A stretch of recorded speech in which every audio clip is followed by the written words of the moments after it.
another video on the infamous Conn 16E Mellophonium.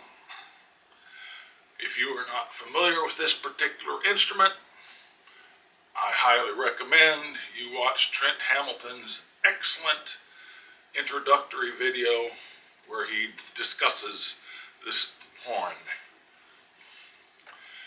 I will only add a couple of things to that, and then we'll get down to the business of this particular video. As Trent likes to say, these horns all have whopping great big bells, and they are located a long distance away from your face and away from your ear, so it's kind of hard to hear things at times. On top of that, I was a French horn player for about 25 years. That was about 25 years ago. So my chops are not in the greatest shape. So I am cracking a few notes, etc., etc. One thing that Trent pointed out was you hold this thing, pinky in here, 3 valves here, and then there's a hook for the thumb down here. He doesn't like the hook for the thumb. He finds it awkwardly placed. Myself, I have no problem with it whatsoever. I think it's placed just fine, but like other players, it does help to hold the horn and brace it with the other hand. I choose to do so here. Most players apparently do. Some hold it other ways, but your mileage may vary. The purpose of the video today is my own experiences and opinions about the various mouthpieces that are available for this horn. This horn is notoriously hard to play. It's notoriously hard to slot. It's notoriously hard to keep in tune. It's notoriously hard to have even vaguely decent intonation. And that's if you are a polished player, which I no longer am. However, I will demonstrate a few mouthpieces that I have acquired for this horn. The first one is this. This is the Conn #1 Mellophone mouthpiece that originally came with this instrument. A lot of people claim that it is the very best mouthpiece available for this particular horn. I will tend to agree with that, with one caveat. And that caveat is this.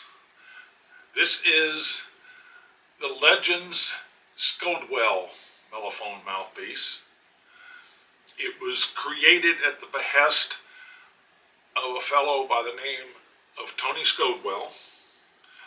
He was a player of this instrument in the famous Stan Kenton Mellophonium band. He now builds instruments. I figure the man both can outplay me 10-1 and also has probably forgotten more about this horn than me or anybody else on the planet. He created this mouthpiece. It's a long story, but he created this mouthpiece when he was playing with the Kenton band, and a lot of people, just like the Conn #1, a lot of people consider this to be the best possible mouthpiece. I am inclined to agree with that also, but with a caveat, which I will show you shortly. So we will start with the Conn #1. Hopefully I won't crack too many notes. I'll just run a simple scale, starting at middle C. The D at the bottom of the staff.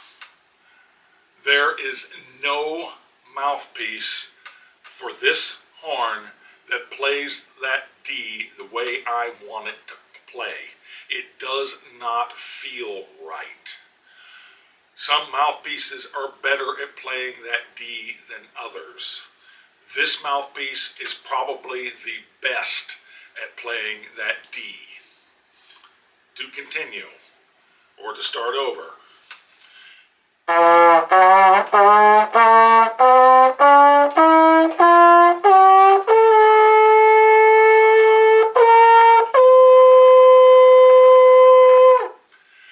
not going to torture your ears by trying to go higher. This mouthpiece, again, the Conn #1 mouthpiece, plays very well with this horn. Kitten players, some of them did not like it and used the Scodewell instead. Watch what happens when I play the Scodewell, starting at middle C.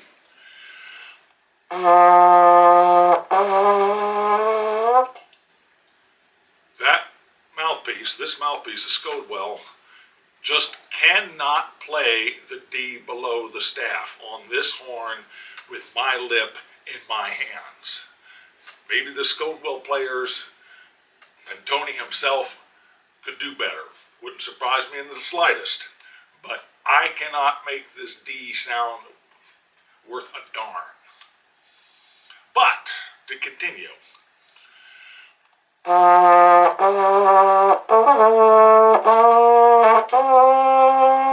all sound weak. We're now at G in the staff, but watch what happens when we hit A.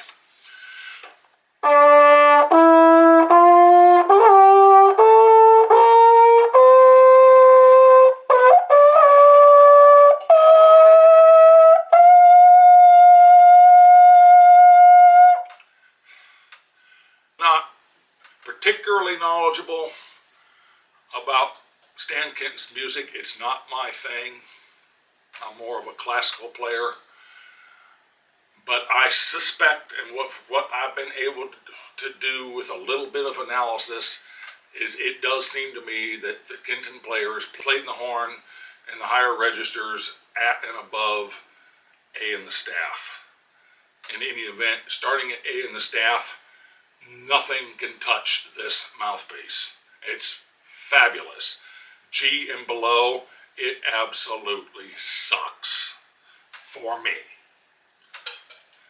Now we have a third mouthpiece. This is a Vincent Bach #6 classic Mellophone mouthpiece.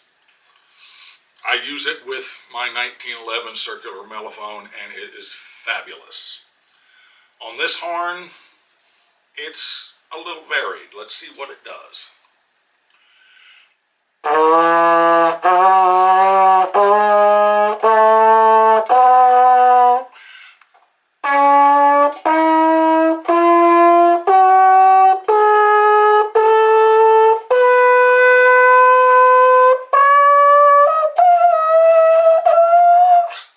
Okay, it does pretty well, but it doesn't do as well as the Scodewell in the upper, although it probably does as well as the Conn in the lower. I will be doing a separate video with these mouthpieces in the circular mellow, where they will give entirely different results. The circular Mellophone from 1911, this Conn from 1911, is, in my opinion, superior to this horn in every way. Just for fun, I have here another Conn Mellophone mouthpiece. This is called the Conn Mellophone S for shallow. This would have been one of two mouthpieces that originally came with the 1911 instrument, the other one being a D for deep. I actually have a D for deep on its way to me, but I don't have it today. We'll see what this one does in this horn.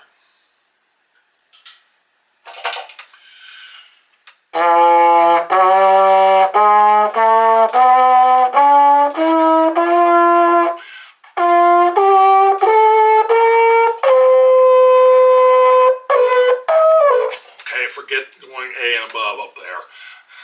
But it doesn't do too bad. I'd be curious to see what the D version does. I also have a pair of cornet mouthpieces, which are not necessarily advised for playing a mellophone, but since I have them and they fit, I will include them in this survey. The first one is a Dennis Wick number 4 knockoff. So how close it is to a real Dennis Wick number 4, I have no clue. But to play it,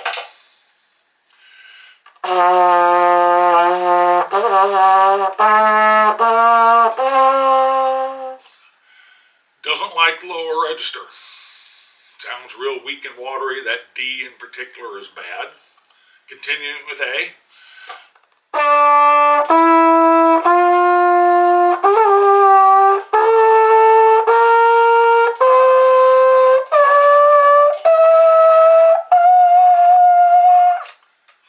That top note sounded terrible.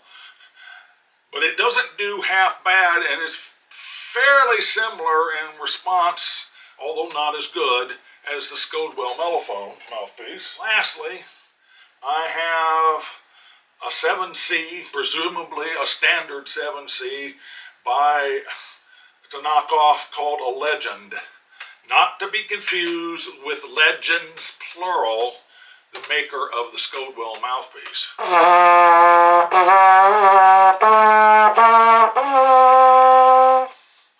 Not too great in the lower register either, but better than the Dennis Wick knockoff.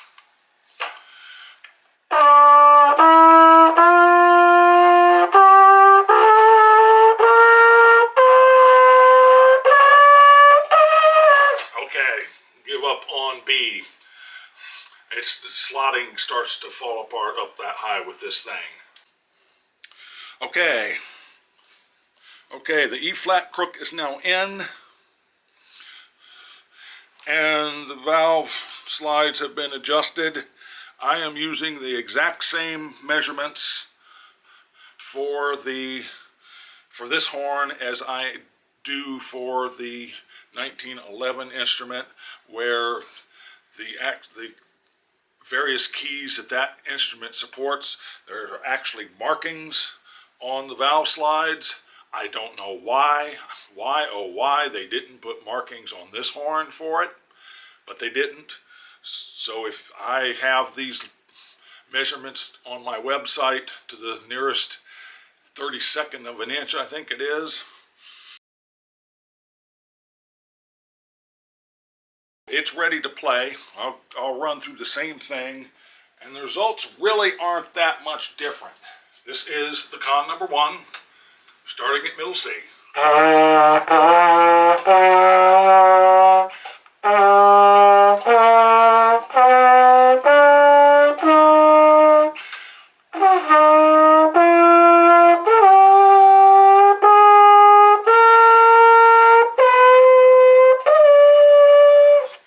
Okay, B, it kind of craps out, but it doesn't do half bad.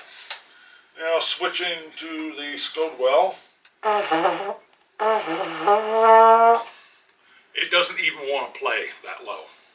It does not want to play down there with the horn thrown in to E flat.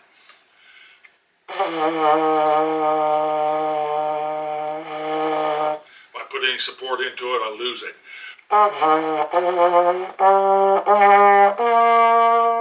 But as before, once you hit A,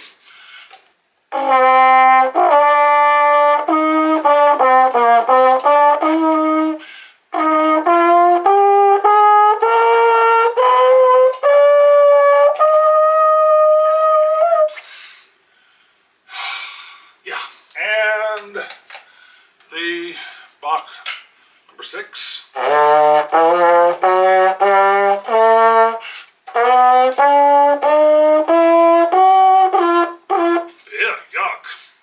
Like that. At least my lip doesn't. Not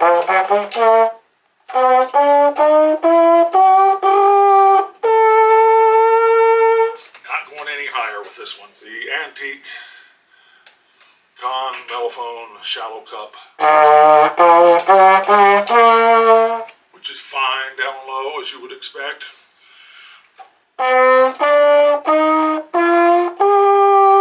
Getting thin.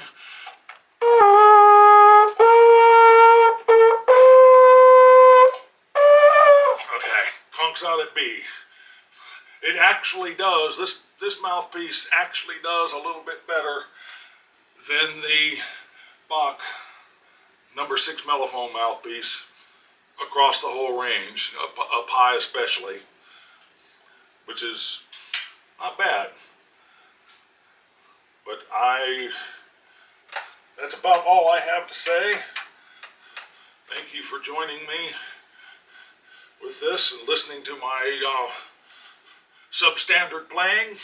As Trent Hamilton says, this thing is a lot of fun to play when you're by yourself and no one else has to be inflicted with it. Keeping it and playing in tune and intonation problems, which you can hear, is a challenge. Upon review, it occurred to me that I really should add a conclusion. My conclusion is actually pretty simple. By all means, you should have the Conn number 1 mouthpiece. Regardless of what type of playing you do, you need that Conn number 1 mouthpiece. Unfortunately, a lot of these horns are missing that mouthpiece, including this one. I was just extraordinarily lucky to find one on eBay by itself. The other half of it is you want that Scodewell if you are playing very high at all and can play up high and not go below A in the staff. You want that Scodewell because it ranges higher, it's cleaner, it has better intonation, and it just sounds better all the way around. So you really need both.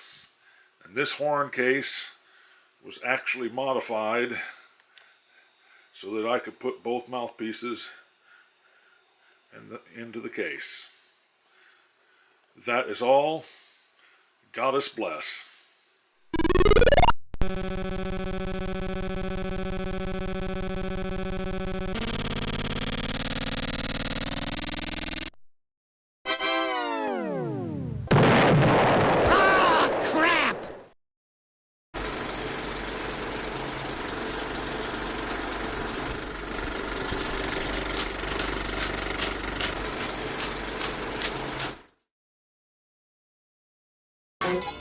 And then they'll make ear-splitting noises deluxe on their great big electro-Hucardio schnooks.